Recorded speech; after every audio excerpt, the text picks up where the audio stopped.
Hey wacky peeps, how you all doing? I just thought I'd show you my little trick. I managed to actually get Windows 10 to work on a MacBook Air. It's the early 2014 11-inch edition. Yeah, you know, everything went pretty well. I used the boot creation on the Mac OS, and that seemed to work quite nicely. I downloaded a technical preview of Windows 10. The only problems I did have with initially was I couldn't get the network card drivers to work, and I couldn't find any decent place to download the drivers. So out of desperation, I actually bought this program called Drivers Utility, which didn't seem to do anything for me. But yeah, luckily I had a spare wireless dongle laying around, which was a DWA125 D-Link, I think it was, and you know, plugged that in and try to see if I could get it to work from there. For a couple of days I sort of walked around with my D-Link plugged in because I couldn't sort out the problem. But yeah, did a bit of research and, you know, looked on the net and eventually found out that the actual specification for this was I think it was an AW 802.1 AW network card, which happened to be a Broadcom card, if I'm not mistaken. It was quite difficult to find. I looked at a few websites, and eventually I came across the right one there. It's quite a, you know, nothing too obvious, you know, that you would think, okay, it's a Netgear or it's a Broadlink or whatever it is. So anyway, luckily the weird thing is there is no driver for it, which is really frustrating that I could find. Bearing in mind this is the technical preview, so maybe the new version of Windows 10 that's going to be released anytime soon. I believe it's the end of the month, so it's basically a day or two away now.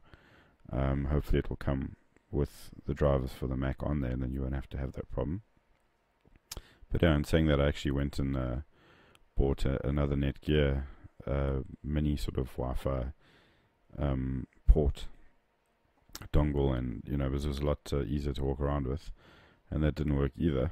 So that was quite a bad idea. But if anything, it means I got a better Wi-Fi adapter for my machine that I was using it on first. So just to help you know how to install it here, basically you go to Device Manager, and you just do that by right-clicking on the little Start button at the bottom, and then you just you'll see it as an unidentified device. You go Update Driver, you select the bottom option, you say Let me pick, and then you go Have Disk over here, just waiting for it to load.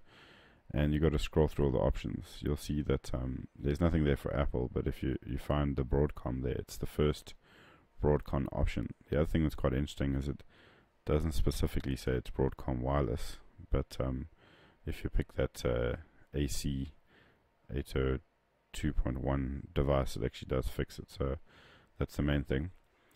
Basically, I'm using all kinds of apps on here. I'm using Office 365. I'm using Norton Antivirus 360.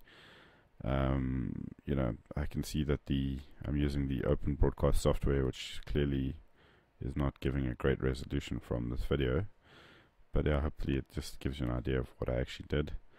And then this driver toolkit, which I paid $20 for, quite a waste of money to be honest, because it didn't fix my network adapter problem. So I've already bought that out of desperation, and I normally don't, but I thought, you know what, you know, for $20 let me try my luck, and it was a bad idea.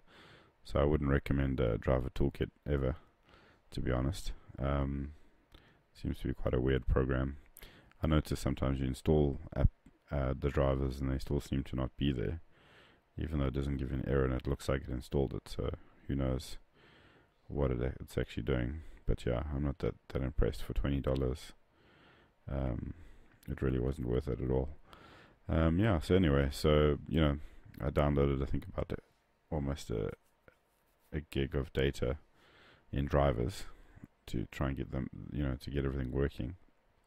And the sound card is working. I haven't played any games on it yet. The one thing that did irritate me a little bit is, maybe you don't know this, but on Windows 10 I kept on clicking that button there, the Wi-Fi button, and that's actually to switch your Wi-Fi on and off. And obviously when I was battling to connect, I could never understand why, you know, I'd be connected and then I'd go there and the next thing I'd be disconnected. So maybe I'm just an idiot, that's quite possible, but maybe some other people get confused as well. especially when you can't find the wireless, the Wi-Fi APN you're looking for. You sort of want to look for like the refresh button. So that was really confusing me for quite some time. But yeah, I finally worked it out now. As typically these things do happen with the new operating system. There's always some weird and new thing that needs to happen. I must say the speed, the responsiveness on the Mac is actually really good.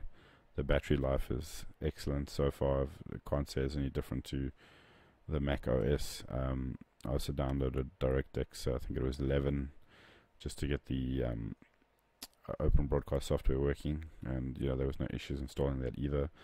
So yeah, so far so good. The only little error I have seen so far is when I shut down the machine after it's actually logged out, it gives me like a little memory error, almost implying the memory is failing for some reason. But once again, this is the technical preview, so we'll see how that goes. If you right click on the start button, you'll get all your typical sort of Windows 7 right click manage type scenario, which is quite nice, because I missed that quite a lot with Windows 8. And here I'm just showing you, basically if you go to Disk Manager, if you want to extend the disk, it's a very easy process. I accidentally deleted my Mac OS, so luckily I've got a few Macs laying around. But yeah, I was sort of tempted to, after the the first day of walking around with a wireless dongle, to sort of put a Windows 8.1 on. But yeah, I ended up sorting out the Wi-Fi issue. So yeah, I thought, okay, well, it's all or nothing now, so goodbye Mac OS. Good thing for Dropbox and OneDrive and all those wonderful tools that we use these days. So I don't think I lost anything too important from what I can remember. But yeah, all in all, quite happy. As I said, I've no issues using File Explorer. Everything just seems to work like it's a normal Intel Windows machine, like just fit for purpose kind of thing. So yeah, I'm enjoying having Windows back on my Mac.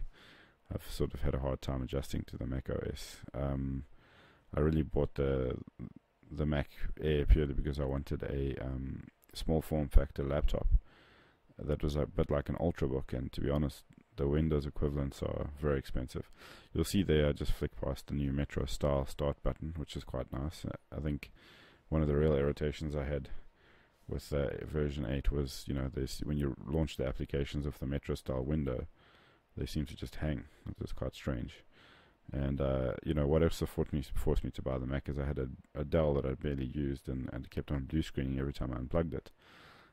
That subsequently got fixed in a patch for 8.1, but at that stage I already bought the Mac Air and I'm loving it. It's really a great piece of hardware. I mean, I'm jealous of all the Mac users who just can use their mouse the right way and all those kind of things, but I use this mainly for Word, Excel, PowerPoint, OneNote, and the strangest thing, of course, the only thing that does crash on a Mac OS is Office 365, and that's the main reason why I have the notebook. So hence the reason I just went and put Windows on now. What's also quite nice is the Alt Tab sort of option. You can just Alt Tab, or you can click that button. I just click now. It actually gives you all the different windows. So once again, Microsoft copying the Mac OS, as they always do. But yeah, in general, I'm enjoying it quite a lot. As I said, the battery life seems to last quite a long time. I'm really going to put it to use this week, and obviously hoping that I can upgrade the technical beta without having to reinstall, but I doubt that will be possible. So yeah, I probably might have to go and buy a copy of good old Bill Gates' software. Always love doing that. So yeah, but anyway, I hope you guys found this useful. Just to mention, I am running Skype on the Mac. I mean, basically every application I've tried to run, no issues whatsoever. And yeah, just gonna see how Windows 10 performs now. Thanks, wacky peeps, for watching. Let me know what you think of this video. If you like it, I appreciate comments.